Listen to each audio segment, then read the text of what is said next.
Burger King's new double Pretzel Bacon King promises an artisanal twist on their regular menu. And the twist is, there's no artisan. It's Burger King, for God's sakes, but you know what? Let's find out if it's any good anyway. Hello, food freaks, and welcome to That's Rank. Burger King introduced a new burger this week, and that's the double Pretzel Bacon King. Now, the details here are important because they've actually had a Pretzel King in the USA in the past, but this one's a little bit different. It's 2 patties with cheese, bacon, and only 1 condiment, hot mustard. Now, the one that you would have seen in the States a couple of years ago actually had mayo and ketchup instead of the hot mustard, basically making it a Baconator doppelganger with a pretzel bun on top. Now, going with just a hot mustard feels like a bit of a ballsy move, but as a guy who loves spicy mustard, I'm pretty jazzed by the entire idea. Now, this right here might be the single unhealthiest thing I've ever reviewed on this channel. You ready for these crazy numbers? It's 1,102 calories, 66 grams of fat, and an absolutely outrageous 1,920 milligrams of sodium. So just know going in that if you're ordering this, you're done with your salt for the day, and honestly, you might just want to consider fasting just for the duration. Of course, the key is flavor, because if I'm going to be punting like 60% of my daily caloric allotment, it better be delivering on the flavor front. So let's start by taking a quick peek under the hood now, shall we? I gotta tell you, it looks pretty good up close. I swear though, BK somehow has located the greasiest processed cheese on the planet. This stuff shines like a spit-polished shoe. The bacon looks nicely cooked. It definitely wows the senses because my mouth is positively salivating. Now, of course, I know my audience, and the cross-section is always highly sought after, so let's take care of that right now.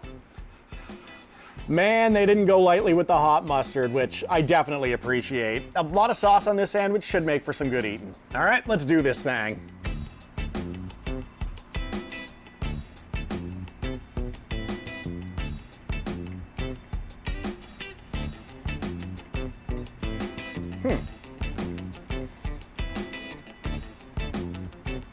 It's all right. I don't think it's as good as the Baconator though, which is actually kind of surprising. I thought that the hot mustard would be a game changer here. The pretzel bun, not actually helping. I think that this needs maybe a brioche bun or something to let the burger shine a little bit more.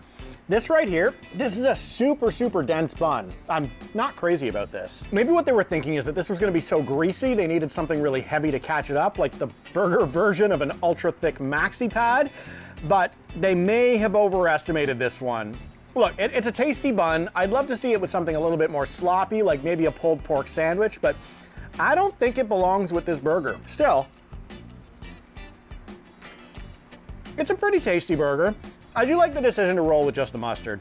This mustard right here on a Baconator would be a massive elevation. Now, in terms of Burger King quality, this is outstanding, but Burger King is basically the drizzling when it comes to quality, and this is well above that level. We don't rate things here on a Burger King level though. As a fast food burger, this is a C-tier level burger.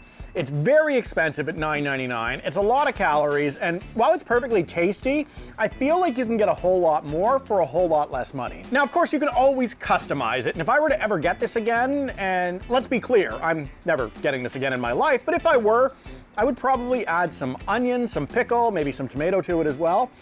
Probably no need for ketchup. The mustard, I'd say on its own is great, but some tangy onions and some pickles would really amp this thing up. So a little bit of a miss on the part of Burger King here, but striking out is sort of what they do. That's their business model. No shocker there at all. But question to you, have you had this yet, and what did you think? Hit me up in the comments. I'd be curious if you think this is worth inclusion on their permanent menu. Maybe it's just me who doesn't like it, you know, who knows? And you know, that's it. That's all I've got today. Catch you soon.